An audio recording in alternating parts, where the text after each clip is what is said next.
ತಾಲೂಕು ಇರೋರಿಗೆಲ್ಲ ಎಲ್ಲರಿಗೂ ನಮಸ್ತೆ. ಈಗ ಏನಾಗ್ಬಿಟ್ಟೈತೆ ಅಂದರೆ ಇಲ್ಲಿ ಸುಮಾರು ಸಂಘಗಳು ಹುಟ್ಬಿಟ್ಟೈತೆ. ಈಗ ಅವ್ರು ಮಾಡೋದು ವ್ಯಾಪಾರದವ್ರಿಗೆ ಎಲ್ಲರಿಗೂ ಚಂದ ಅಂತ ಕೊಟ್ಟಿರೋದು, ಕಮ್ಮಿ ಬಜೆಟ್ಲೇ ಕೊಟ್ಟಿದ್ದಾರೆ. ಅವ್ರೇನು ಜಾಸ್ತಿ ಏನು ಬಡ್ಡಿ ಜಾಸ್ತಿ ಆಗಲಿ ಏನಾಗಲಿ ಕೊಡ್ತಾಯಿಲ್ಲ. ಡೈಲಿಗೆ ಇದೆ ಅಲ್ಲಿ ಆರಾಮಾಗೆ ಕಟ್ಕೊಬೋದು, ಏನು ತೊಂದರೆ ಇಲ್ಲ. ಈಗ ಏನಾಗ್ಬಿಟ್ಟದೆ ಅಂದರೆ ಇಡೀ ದೇಶನೇ ಮಳೆ ಹುಯ್ತಾ ಇದೆ. ಈ ಗುಂಡ್ಲಪೇಟೆಯಲ್ಲಿ ಇರೋರು, ಮೈಸೂರಲ್ಲಿ ಇರೋರು ಎಲ್ಲೆಲ್ಲ ಕೆಲ್ಸಕ್ಕೆ ಹೋಗಿದ್ದಾರೆ. ಅವ್ರು ಏನಾಗ್ಬಿಟ್ಟದೆ ಅಂದರೆ ಕೆಲಸಗಳಿಲ್ಲ ಅವ್ರಿಗೆ. ಅವರು ನಾಷ್ಟ ಊಟ ತಿನ್ನೋಕ್ಕೆ ಕಷ್ಟ ಆಯ್ತಾ. ಇನ್ನೊಂದು ಶುಗರ್ ಪೇಷಂಟು, ಪೇಷಂಟ್ ಸುಮಾರು ಜನ ಡೈಲಿ ಮಾತ್ರೆ ತಗೋಬೇಕು.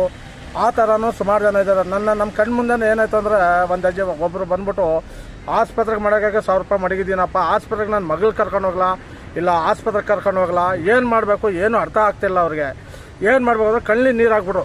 ಅದಕ್ಕೆ ಏನು ಮಾಡಿದಂದರೆ ಇದಕ್ಕೆ ನಾವು ಬಂದಿರೋದು. ಯಾವುದೋ ಸುಮಾರು ವರ್ಷದಿಂದ ಕೊಡ್ತಾಯಿದ್ದೀರಿ, ನಾವೇನು ಬಂದಿಲ್ಲ. ಕೊರೋನಾ ಟೈಮ್ಲಿ ನೀವೆಲ್ಲ ಚಾನ್ಸ್ ಕೊಟ್ಟಿದ್ದೀರಿ, ಅದಕ್ಕೆ ನೀವು ಬಡ್ಡಿನೂ ಹಾಕಿದ್ದೀರಿ, ನಾವಿಲ್ಲ ಅಂತ ಕೇಳ್ತಿಲ್ಲ.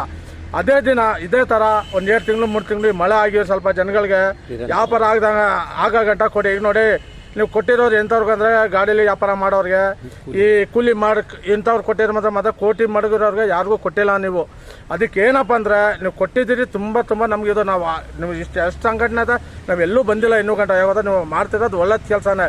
ನಾವು ನಿಮ್ಗೇನು ಕೆಟ್ಟದಂತ ಮಾತಾಡ್ತಿಲ್ಲ, ದಯವಿಟ್ಟು ಬೇಜಾರು ಮಾಡ್ಕೋಬೇಡಿ. ಏನಪ್ಪ ಅಂದ್ರೆ ಸ್ವಲ್ಪ ಟೈಮ್ಗಳು ಕೊಡಿ.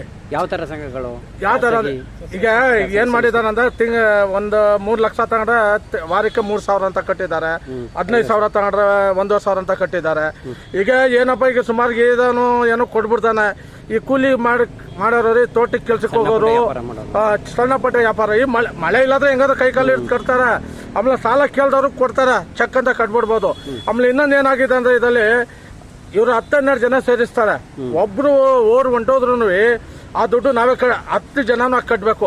ಇವ್ರದ್ದು ಕಟ್ಟೋದು ಭಾರಿ ಕಷ್ಟ ಇರ್ತದೆ, ದುಡ್ಡು ಕಟ್ಟೋದು. ಇವ್ರು ಎಲ್ಲಿಂದ ಕಟ್ತಾರೆ ಬೇರೆಯವ್ರದ್ದು.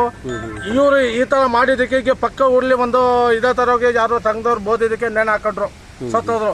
ಇನ್ನೊಂದು ಅವ್ರ ಆಫೀಸ್ಲಿ ಯಾವ್ದು ಹಳ್ಳಿಯವನು ಒಬ್ಬ ಫ್ಯಾನ್ಗೆ ಸಿಗಿಸ್ಕೊಂಡಿದ್ದ. ಯಾಕಂದ್ರೆ ಇವರು ಅಂಥವ್ರಿಗೆ ಕುಡ್ಕಲ ಕೊಟ್ಮೇಲೆ ಬೇರೆ ಯಾರು ಕೊಡಲ್ಲ. ಆಮೇಲೆ ನಾವು ಸುಮಾರು ಜನ ನೋಡ್ತಿದೀವಿ, ಎಲ್ಲ ವಾರ್ಡು 21 ವಾರ್ಡ್ಲೂ ಬೆಳಗ್ಗೆ ಹೊತ್ತು ಕಟ್ನಿಲ್ಲ ಅಂದ್ರೆ ಅವ್ರ ಮನೆ ಮುಂದೆ ಸುಮ್ಮನೆ ಗಾಡಿ ಹಾಕಿ ನಿಲ್ಲಿಸ್ಕೊಬಿಡ್ತಾರೆ. ಈಗ ಬೇರೆ ಈಗ ಅಕ್ಕಪಕ್ಕ ನೋಡೋರು ಸಂಘಕ್ಕೆ ದುಡ್ಡು ಅಂತ ಬೇಕಾದ್ರೆ ಅವ್ರೇನೋ ತಿಳ್ಕೊತಾರೆ. ಇಲ್ಲಿದವ್ರು ಏನು ಮಾಡಬೇಕು, ಏನು ತಿಳ್ಕೊಳ್ಳಲ್ಲ ಅವ್ರ ಬಗ್ಗೆ. ಬೋಯೋದು ಮಾಡೋದು, ಅವಾಸಬ್ದ ಮಾಡೋದು ಎಲ್ಲ ಮಾಡ್ತಾ ಇದ್ದಾರೆ. ದಯವಿಟ್ಟು ಇಷ್ಟಕ್ಕೆ ನೀವು ದಯವಿಟ್ಟು ಕೈ ಮುಗಿದು ಕೇಳ್ಕೊತೀವಿ, ಇದಕ್ಕೆ ಒಂದು ಟೈಮ್ ಕೊಡಿ. ನಿಮ್ಮ ದುಡ್ಡು ಈಗ ಕೊರೋನಲ್ಲಿ ಎಷ್ಟೋ 3 ತಿಂಗಳು 6 ತಿಂಗಳು ಕಟ್ಟಲಿಲ್ಲ. ಆಮೇಲೆ ಬಡ್ಡಿ ಹಾಕಿ ಕಟ್ಟಿ ಇದಾಗಿ ಕಟ್ಟಿ ಅಂದರು, ಅದು ಕಟ್ತಾ ಇದ್ದೀವಿ. ನೀವೇನೋ ಮನ್ನಾನೂ ಮಾಡಲಿಲ್ಲ, ಇದು ಮಾಡಲಿಲ್ಲ. ದಯವಿಟ್ಟು ಇದಕ್ಕೆ ಅಧಿಕಾರಿಗಳು ಯಾರು ಇದ್ದಾರೆ ಅದು ದಯವಿಟ್ಟು ಎಲ್ಲರಿಗೂ ಒಂದು ಸಪೋರ್ಟ್ ಮಾಡಬೇಕು ಅಂತ ಕೇಳ್ಕೊಂಡು ಅವಕಾಶ ಮಾಡಿಕೊಡಿ.